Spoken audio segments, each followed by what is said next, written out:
श्रीगुरुभ्यो नमः। सृष्टिस्थित्यप्ययेह नियतिदृशितमो बन्धमोक्षाश्च यस्मात् अस्य श्रीब्रह्मरुद्रप्रभृतिसुरनरद्वीषशत्रुआत्मकस्य विष्णोर्व्यस्ताः समस्ताः सकलगुणनिधिः सर्वदोषव्यपेतः पूर्णानन्दाव्ययो यो गुरुरपि परमः चिन्तयेतं महान्तम् जन्माद्यस्य यतोऽन्वयादितरतश्चार्तेष्वभिज्ञस्वराट् तेने ब्रह्महृदाय आदिकवये मुह्यन्ति यं सूरयः तेजो वारिमृदां यथा विनिमयो यत्र त्रिसर्गो मृषा धाम्ना स्वेन सदा निरस्तकुहकं सत्यं परं धीमहि नारायणं नमस्कृत्य नरं चैव नरोत्तमं देवीं सरस्वतीं व्यासं ततो जयमुदीरयेत्। कृष्णाय वासुदेवाय हरये परमात्मने प्रणतः क्लेशनाशाय गोविन्दाय नमो नमः। ಶ್ರೀ ಗುರುಭ್ಯೋ ನಮಃ. ಶ್ರೀಮದ್ಭಾಗವತ ಪ್ರಥಮಸ್ಕಂದ ದ್ವಾದಶೋಧ್ಯಾಯದಲ್ಲಿ 51ನೇ ಶ್ಲೋಕ. ಧೃತರಾಷ್ಟ್ರ ಸಹ ಭ್ರಾತ್ರ ಗಾಂಧಾರ್ಯಾ ಚ ಸ್ವಭಾರ್ಯಯ ದಕ್ಷಿಣೇನ ಹಿಮವತ ಋಷೀಣಾಂ ಆಶ್ರಮಂ ಗತಃ. ನಾರದರು ಯುಧಿಷ್ಠಿರನಿಗೆ ಅವನಿದ್ದ ಆಶ್ರಮಕ್ಕೆ ಬಂದು ಯುಧಿಷ್ಠಿರನನ್ನು ಸಮಾಧಾನ ಪಡಿಸ್ತಾ ಇದ್ದಾರೆ. ಭೂಭಾರ ಹರಣಕ್ಕಾಗಿ ಕೃಷ್ಣ ಪರಮಾತ್ಮ ಅವತಾರ ಮಾಡಿರೋದು. ಯುದ್ಧ ಆಗಿದೆ, 18 ಅಕ್ಷೋಹಿಣಿ ಸೈನ್ಯ ಸಂಹಾರ ಆಗಿದೆ, ಜರಾಸಂಧಾದಿ ದುಷ್ಟರ ಸಂಹಾರವೂ ಆಗಿದೆ, ಕಂಸಾದಿಗಳದ್ದು ಸಂಹಾರ ಆಗಿದೆ.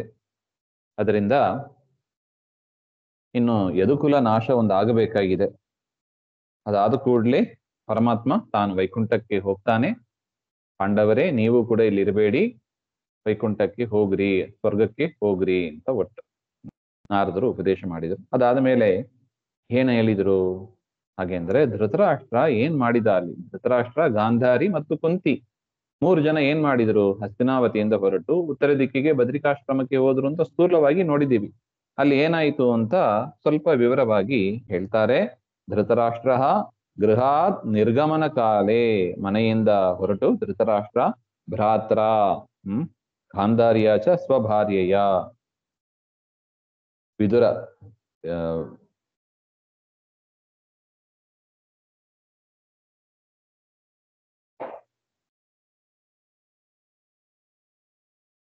ವಿದುರ ಮತ್ತು ಗಾಂಧಾರಿ ಮತ್ತು ಕುಂತಿ ಎಲ್ಲರೂ ಕೂಡ ಹೋಗಿದ್ರು. ವಿದುರ ಸ್ವಲ್ಪ ದಿವಸ ಇದ್ದು ಬಂದ್ಬಿಡ್ತಾನೆ ಅಂತ ಒಟ್ಟು ಎಲ್ಲರೂ ಕೂಡ ದಕ್ಷಿಣೇ ಹಿಮವತ, ಹಿಮಪರ್ವತದ ದಕ್ಷಿಣ ಭಾಗದಲ್ಲಿ, ಹಿಮಾಲಯದ ದಕ್ಷಿಣ ಭಾಗ, ಭಾರತದ ದಕ್ಷಿಣ ಭಾಗ ಅಲ್ಲ, ಹಿಮಾಲಯದ ದಕ್ಷಿಣ ಭಾಗದಲ್ಲಿ ಋಷೀಣಾಂ ಆಶ್ರಮಂ ಗತಃ, ಋಷಿಗಳ ಆಶ್ರಮಕ್ಕೆ ಅಲ್ಲಿ ಧೃತರಾಷ್ಟ್ರ ಮುಂತಾದವರು ಹೋದರು. ಸ್ರೋತೋಭಿಹಿ ಸಪ್ತಭಿರ್ಯತ್ರ ಸ್ವರ್ಧುನಿ ಸಪ್ತಧಾಭ್ಯಗ ಸಪ್ತಾನಾಂ ಪ್ರೀತಯೇತೇನ ಸಪ್ತಸ್ರೋತ ಪ್ರಚಕ್ಷತೆ. ಎತ್ತರ ಯಾವ ಆಶ್ರಮದಲ್ಲಿ ಸ್ವರ್ಧುನಿ, ಆ ಋಷಿಗಳ ಆಶ್ರಮ ಅಂತ ನೋಡಿದೀವಿ ಅಲ್ವಾ, ಅಲ್ಲಿ ಸ್ವರ್ಗ ನದಿ ಯಾವುದು? ಮಂದಾಕಿನಿ, ಅಂದ್ರೆ ಗಂಗಾ ನದಿ ಹರಿಯತಕ್ಕದ್ದು. ಸಪ್ತಾನಾಂ ಋಷೀಣಾಂ ಪ್ರೀತೆಯೇ ಸಪ್ತಭಿಹಿ ಸ್ರೋತೋಭಿಹಿ, ಅಂದ್ರೆ ಅಲ್ಲಿ ಆ ಒಂದು ಜಾಗದಲ್ಲಿ ಗಂಗಾ 7 ಪ್ರವಾಹವಾಗಿ ಹರಿಯುತ್ತದಂತೆ. ಯಾಕೆ? ಸಪ್ತಋಷೀಣಾಂ ಪ್ರೀತಯೇ, 7 ಋಷಿಗಳ ಪ್ರೀತಿಗಾಗಿ 7 ಭಾಗವಾಗಿ ಹರಿಯುತ್ತದೆ ಅಂತ ಗಂಗಾ ನದಿ. ಅಂತ ಪ್ರವಾಹದಲ್ಲಿ ಸಪ್ತಮಾರ್ಗಗಾಮಿನ್ಯ ಭಾಗಾತ್ ಸಮುದ್ರಂ, ಅಲ್ಲಿ ಸಮುದ್ರಕ್ಕೆ ಮತ್ತೆ ಮುಂದೆ ಹರಿದು ಸಮುದ್ರಕ್ಕೆ ಸೇರ್ತಾಳೆ ಗಂಗೆ. ಅಂತಹ ಸ್ಥಾನದಲ್ಲಿ ಯಾವ ಆಶ್ರಮ ಇತ್ತು ಅಲ್ಲಿ ಸ್ನಾನವನ್ನ ಮಾಡ್ತಾ ಅಲ್ಲಿ ಇದ್ರು. ಸ್ನಾತ್ವಾ ತ್ರಿಶವನಂ ತಸ್ಮಿನ್ ಹುತ್ವಾ ಚ ಅಗ್ನೀನ್ ಯಥಾವಿಧಿ ಅಭಕ್ಷ ಉಪಶಾಂತಾತ್ಮ ಸಾಸ್ತೆ ವಿಗತೆ ಕ್ಷಣಃ. ಅಲ್ಲಿ ಸ್ನಾತ್ವಾ ತ್ರಿಶವನ, 3 ಹೊತ್ತು ಕೂಡ ಅಲ್ಲಿ ಸ್ನಾನವನ್ನ ಮಾಡಿ ಧೃತರಾಷ್ಟ್ರ ಮುಂತಾದವರು ತಸ್ಮಿನ್ ಹುತ್ವ, ಅಲ್ಲಿ ಅಗ್ನಿಯನ್ನ ಆವಾಹನ ಮಾಡಿ, ಗೃಹಸ್ಥರು ಅದರಿಂದ ಅಗ್ನಿಯನ್ನ ಆವಾಹನ ಮಾಡಿ ಹೋಮವನ್ನು ಮಾಡಿ, ಯಥಾವಿಧಿ ಗೃಹಸ್ಥಾಶ್ರಮಿಗೆ ಎಲ್ಲೇ ಹೋದರೂ ಕೂಡ ಹೋಮ ಬಿಡುವಂತೆ ಇಲ್ಲ, ನಿತ್ಯ ವೈಶ್ವದೇವ ಇತ್ಯಾದಿಗಳನ್ನ ಅವರು ಮಾಡಲೇಬೇಕು. ಮಾಡಿ ಅಭಕ್ಷ ಉಪಶಾಂತಾತ್ಮ, ನೀರನ್ನು ಕುಡಿದು ಬದುಕ್ತಾ ಇದ್ದರಂತೆ. ವಿಷಯ ವಿರಕ್ತ ಮನಃ, ಉಪಶಾಂತಾತ್ಮ ಅಂತ ಬರೀತಾರೆ. ವಿಷಯದಲ್ಲಿ ವಿರಕ್ತರಾಗಿ, ಇನ್ನು ಯಾವುದರ ತಂಟೆ ತಕರಾರು ಆಸೆಯೂ ಬೇಡ ಹಾಗೆ ಅಂತ ವಿರಕ್ತರಾಗಿ ಅನಪಗತಃ ವ್ಯಾಸಾದುಪದಿಷ್ಟ ಜ್ಞಾನಂ. ಆ ವೇದವ್ಯಾಸರು ಏನ್ ಹಿಂದೆ ಉಪದೇಶ ಮಾಡಿದ್ರು ಅದನ್ನ ಮತ್ತೆ ಮತ್ತೆ ಅದನ್ನ ನೆನಪಿಸ್ಕೋತಾ ಆಸ್ತೆ ವಿಗತೇಕ್ಷಣಃ, ಕಾಲ ಯಾವಾಗ ಬರುತ್ತದೆ ಅಂತ ನಿರೀಕ್ಷೆ ಮಾಡ್ತಾ ಅಲ್ಲಿ ತಪಸ್ಸನ್ನು ಮಾಡ್ತಾ ಇದ್ರು ಅಂತ ಗೊತ್ತು. ಜಿತಾಸನೋಚಿತ ಶ್ವಾಸಃ ಪ್ರತ್ಯಾಹೃತ ಷಡೀಂದ್ರಿಯ ಹರಿಭಾವನಯ ಧ್ವಸ್ತ ರಜಸ್ಸತ್ವತಮೋಮಲಃ. ಜಿತಾಸನಃ ಜಿತಶ್ವಾಸ, ಆಸನವನ್ನ ಗೆದ್ದವರಾಗಿ. ಆಸನವನ್ನ ಗೆಲ್ಲೋದು ಅಂದ್ರೆ ಏನು? ಒಂದೇ ಸ್ಥಿರವಾದ ಆಸನದಲ್ಲಿ ಕೂಡೋದು. ಒಂದು 5 ನಿಮಿಷ ಕೂತ ಮೇಲೆ ಕಾಲು ಅಲ್ಗಾಡಿಸೋದು, ಕೈ ಅಲ್ಗಾಡಿಸೋದು ಯಾವುದು ಇಲ್ಲ. ಜಿತಾಸನಃ ಏಕ ಪ್ರಕಾರವಾಗಿ ಕೂಡೋದು. ಜಿತಶ್ವಾಸ ಪ್ರಾಣಾಯಾಮ, ಉಸಿರಾಟವನ್ನು ಕೂಡ ಭಗ್ನ ಮಾಡಿದವರಾಗಿ. ಅದೇ ದಿವಸ ಆಗೋದಿಲ್ಲ, ಅದು ಕ್ರಮೇಣ ಅಭ್ಯಾಸ ಮಾಡತಕ್ಕದ್ದು. ಅಂತಹ ಪ್ರಾಣಾಯಾಮವನ್ನು ಕೂಡ ಮಾಡಿ ಪ್ರತ್ಯಾಹೃತ ಷಡೀಂದ್ರಿಯ, ಇಂದ್ರಿಯಗಳನ್ನ ಹೊರಗಿನ ಪ್ರಪಂಚದ ಕಡೆಯೇ ಹರಿಯಕ್ ಬಿಡದೆ ಒಳಗೆ ಪರಮಾತ್ಮನಲ್ಲಿ ಮನಸ್ಸಿಟ್ಟವರಾಗಿ ಅಂತ ಒಟ್ಟು ಹರಿಭಾವನೆಯ ಅಂತ ಬರೀತಾರೆ. ಮುಖ್ಯವಾದ ಸಾಧನೆ ಇದು ರೀ. ಮನಸ್ಸು ಅದು ಹೊರಗೆ ಹೋಗ್ತಾ ಇರ್ತದೆ. ಅದನ್ನ ನೋಡು, ಇದನ್ನ ನೋಡು, ಅದನ್ನ ಕೇಳು, ಇದನ್ನ ಕೇಳು, ಅದನ್ನ ಮೂಸಿ ನೋಡು, ಅದನ್ನ ನೋಡು, ತಿನ್ನು, ನೋಡು, ಮುಟ್ಟು, ಇದೇ ಆಗ್ತದೆ. AC ಗಾಳಿ ಬೇಕು, ಫ್ಯಾನ್ ಗಾಳಿ ಬೇಕು, ಇದರಲ್ಲೇ ದಿನವನ್ನ ನಾವು ಕಳೆದು ಬಿಡ್ತೀವಿ. ಹಂಗಾಗಬಾರ್ದು.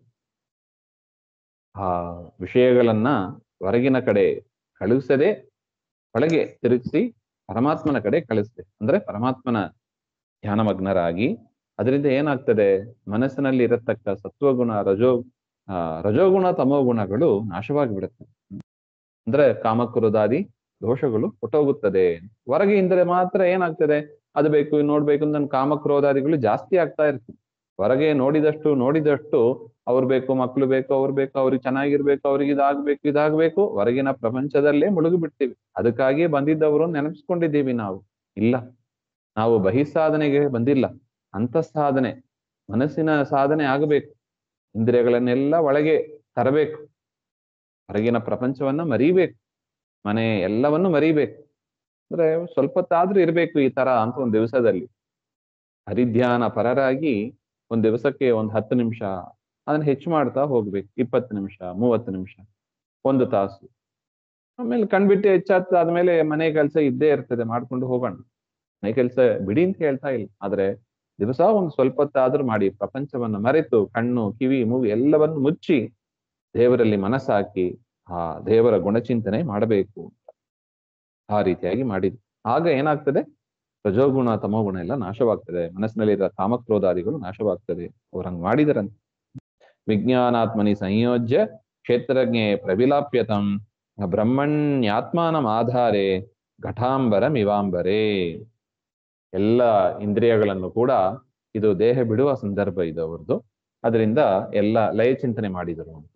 ಎಲ್ಲಾ ಇಂದ್ರಿಯಗಳನ್ನು ಕೂಡ ಇಂದ್ರದೇವರಲ್ಲಿ ಲಯ ಮಾಡಿ, ಇಂದ್ರದೇವರನ್ನ ಗರುಡಶೇಷಾದಿಗಳಲ್ಲಿ ಅವರನ್ನ ಮತ್ತು ಬ್ರಹ್ಮದೇವರಲ್ಲಿ ಮತ್ತು ಬ್ರಹ್ಮದೇವರನ್ನು ಕೂಡ ಜನಾರ್ದನ ನೋಡಿ ಸಂಯೋಜ್ಯ ಕ್ಷೇತ್ರಜ್ಞನಾದ ಜನಾರ್ದನನಲ್ಲಿ ಸಮರ್ಪಣೆಯನ್ನು ಮಾಡಿ ಅವರು ಆ ದೇಹವನ್ನು ಬಿಡ್ಲಿಕ್ಕೆ ತಯಾರಾದರು.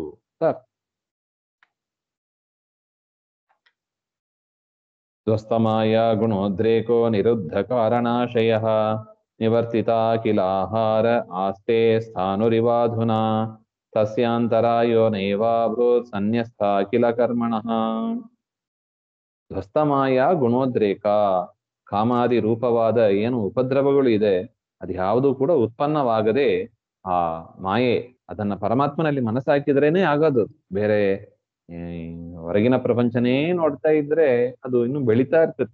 ಅದು ಅಗ್ನಿಗೆ ತುಪ್ಪ ಆಗಿದಾಗಿ ನೋಡಿ, ಒಂದು ಅಗ್ನಿ ತುಪ್ಪ ಹಾಕ್ರಿ, ಇನ್ನಷ್ಟು ಅಗ್ನಿ ಬೆಳೀತಾ ಇರ್ತದೆ. ಅದರಿಂದ ಹೊರಗಿನ ಪ್ರಪಂಚವನ್ನ, ಮನೆ, ಕುಟುಂಬ ಎಲ್ಲವನ್ನು ಸ್ವಲ್ಪ ಹೊತ್ತು ಕಟ್ ಮಾಡ್ಬೇಕು. ಪವರ್ ಕಟ್ ಆದ್ರೂ ಸುಮ್ಮನೆ ಇರ್ತೀವೋ ಅಲ್ಲೋ, ಅದೇ ತರ ಹೊರಗಿನ ಪ್ರಪಂಚವನ್ನ ಕಟ್ ಮಾಡಿ ಸ್ವಲ್ಪ ಹೊತ್ತಾದ್ರೂ ನೋಡಿ, ಪವರ್ ಕಟ್ ನೋಡಿ ಎಷ್ಟೊತ್ತು ಇರುತ್ತೆ ನೋಡಿ, ಅರ್ಧ ತಾಸು 1 ತಾಸು ಅಂತ ಇರುತ್ತೆ. ಆರಂಭದಲ್ಲಿ ಅಷ್ಟಾರು ಮಾಡೋಣ.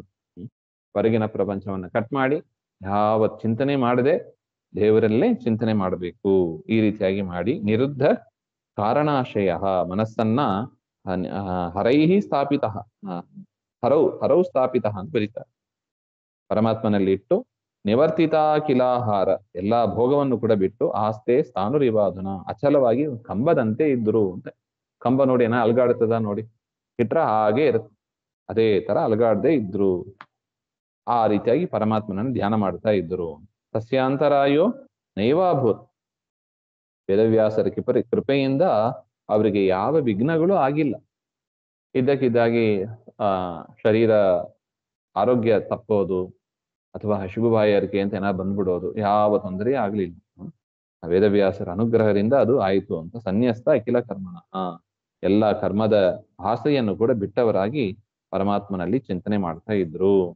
ತವಾ ಅದ್ಯತನಾತ್ ರಾಜ ಪರತ ಪಂಚಮೇಹನಿ ಕಲೇವರಂ ಹಾಸ್ಯತಿಹ ತಚ್ಚ ಭಸ್ಮಿ ಭವಿಷ್ಯತಿ ತಸ್ಯ ಮೃತಿಕಾಲಮಪ್ಯ. ಈ ರೀತಿಯಾಗಿ ನಾರದರು ಹೇಳ್ತಾ ಇಲ್ಲಿಂದ 5ನೇ ದಿವಸ ಅವರು ಮೃತರಾಗ್ತಾರೆ ಹಾಗೆ ಅಂತ. ಈ ದೇಹವನ್ನು ಬಿಟ್ಟು ಅವರು ಮೃತರಾಗ್ತಾರೆ ಹಾಗೆ ಅಂತ.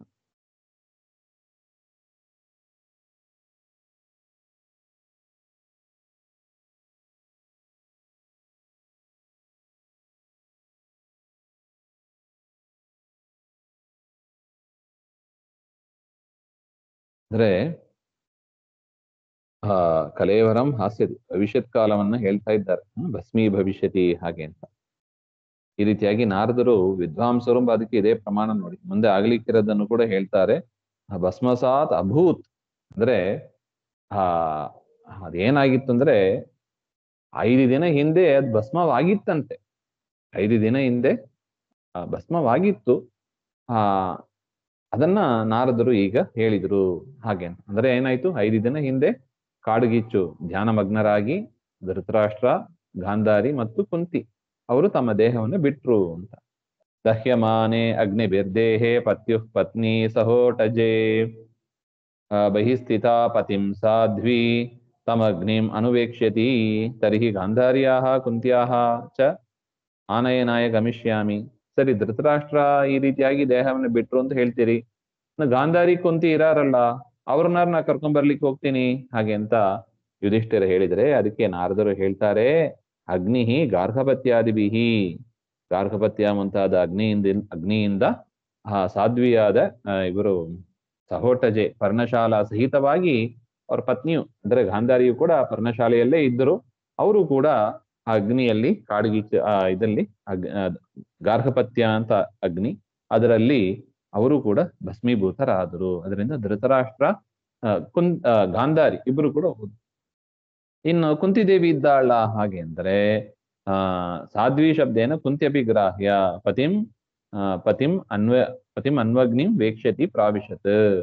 ಅವರು ಕೂಡ ಕುಂತಿದೇವಿ ಕೂಡ ಆ ಅಗ್ನಿಯಲ್ಲೇ ಪ್ರವೇಶ ಮಾಡಿ ತಮ್ಮ ದೇಹವನ್ನ ಬಿಟ್ಟು ಹಾಗೆ ಅಂತ ಅವರ ವೃತ್ತಾಂತವನ್ನ ನಾರದರು ಹೇಳ್ತಾರೆ. ವಿದ್ರಸ್ತು ತದಾಶ್ಚರ್ಯಂ ನಿಶಾಮ್ಯ ಕುರುನಂದನ ಹರ್ಷಶೋಕಯುತಸ್ತಸ್ಮಾತ್ ಗಂತಾ ತೀರ್ಥ ನಿಷೇವಕಃ. ಇದನ್ನ ವಿದುರ ನೋಡ್ತಾ ಇದ್ದಾನೆ ಜ್ಞಾನ ದೃಷ್ಟಿಯಿಂದ. ನೋಡಿ, ಹೇ ಕುರುನಂದನ ಯುಧಿಷ್ಠಿರ, ಅಲ್ಲಿಂದ ಹರ್ಷಶೋಕಯುಕ್ತ, ಒಂದು ರೀತಿಯಿಂದ ಸಂತೋಷ ಆಯ್ತು, ಒಂದು ರೀತಿಯಿಂದ ದುಃಖ ಆಯ್ತು. ಯಾಕೆ, ನಮ್ಮ ಅಣ್ಣ ಹೀಗೆ ದೇಹ ಬಿಡ್ತಾ ಇದ್ರೆ ತಪಸ್ಸನ್ನು ಮಾಡದೆ ಯಾವ ಕೆಟ್ಟ ಲೋಕಕ್ಕೆ ನರಕಕ್ಕೆ ಹೋಗ್ತಾ ಇದ್ದನೋ ಏನೋ. ಅದರಿಂದ ಒಳ್ಳೆ ತಪಸ್ ಮಾಡಿ ವೇದವ್ಯಾಸರು ಏನು ಉಪದೇಶ ಮಾಡಿದರೋ ಅದನ್ನೆಲ್ಲ ಮನಸ್ಸಿಗೆ ತಂದುಕೊಂಡು ಮರೆತೋಗದೆ ಭಾಗವತ ಚಿಂತನೆ ಮಾಡಿ ಅವನ ದೇಹ ಬಿಟ್ಟಲ್ಲ ಹಾಗೆ ಅಂತ ಒಂದು ಸಂತೋಷ. ದೇಹ ಬಿಟ್ಟಲ್ಲ ಅಂತ ಒಂದು ರೀತಿಯಾದ ದುಃಖ, ನಮ್ಮನ್ನು ಬಿಟ್ಟು ಅಗಲಿದ್ರಲ್ಲ ಅಂತ ಒಂದು ರೀತಿಯಾದ ದುಃಖವು. ಅದರಿಂದ ಹರ್ಷಶೋಕ ಯುತಸ್ತಸ್ಮ ಗಂತ ತೀರ್ಥ ನಿಷೇವಕ, ಮತ್ತೆ ತೀರ್ಥಯಾತ್ರೆಗೆ ಅಂತ ಅಲ್ಲಿಂದ ಹಾಗೆ ವಿದುರ ಹೊರಟು ಹೋದ್ರು ಹಾಗೆ. ಇತ್ಯುಕ್ತ್ವಾ ತಾರುಹತ್ ಸ್ವರ್ಗಂ ನಾರದ ಸಹ ತುಂಬುರುಹು ಯುಧಿಷ್ಠಿರೋ ವಚಸ್ತಸ್ಯ ಹೃದಿ ಕೃತ್ವಾ ಅಜಃ ಶುಚಃ. ಈ ರೀತಿಯಾಗಿ ಈ ವೃತ್ತಾಂತವನ್ನೆಲ್ಲ ನಾರದರು ಹೇಳಿ ತುಂಬುರು ಸಹಿತವಾಗಿ ಅವರು ಕೂಡ ಅಲ್ಲಿಂದ ಹೊರಟು ಸ್ವರ್ಗಲೋಕಕ್ಕೆ ಹೋದರು. ಯುಧಿಷ್ಠಿರನು ಕೂಡ ಆ ನಾರದರ ಮಾತನ್ನು ಕೇಳಿ ತಮ್ಮ ಶೋಕವನ್ನೆಲ್ಲ ಕಳೆದುಕೊಂಡವನಾಗಿ ರಾಜ್ಯವನ್ನ ಚೆನ್ನಾಗಿ ನಡೆಸ್ತಾ ಇದ್ದ ಅಂತ ಒಟ್ಟು. ಇಲ್ಲಿಗೆ ಶ್ರೀಮದ್ ಭಾಗವತೆ ದ್ವಾದಶೋಧ್ಯಾಯ, ಪ್ರಥಮಸ್ಕಂದೇ ದ್ವಾದಶೋಧ್ಯಾಯ. ಇನ್ನು ಪ್ರಥಮಸ್ಕಂದ ತ್ರಯೋದಶ ಅಧ್ಯಾಯ 13ನೇ ಅಧ್ಯಾಯ ಮತ್ತೆ ನೋಡೋಣ. ಶ್ರೀಮಧ್ವಾಂತರ್ಗತ. ಶ್ರೀಕೃಷ್ಣ ಅರ್ಪಣಂ. ಶ್ರೀ ಹರಯೇ ನಮಃ.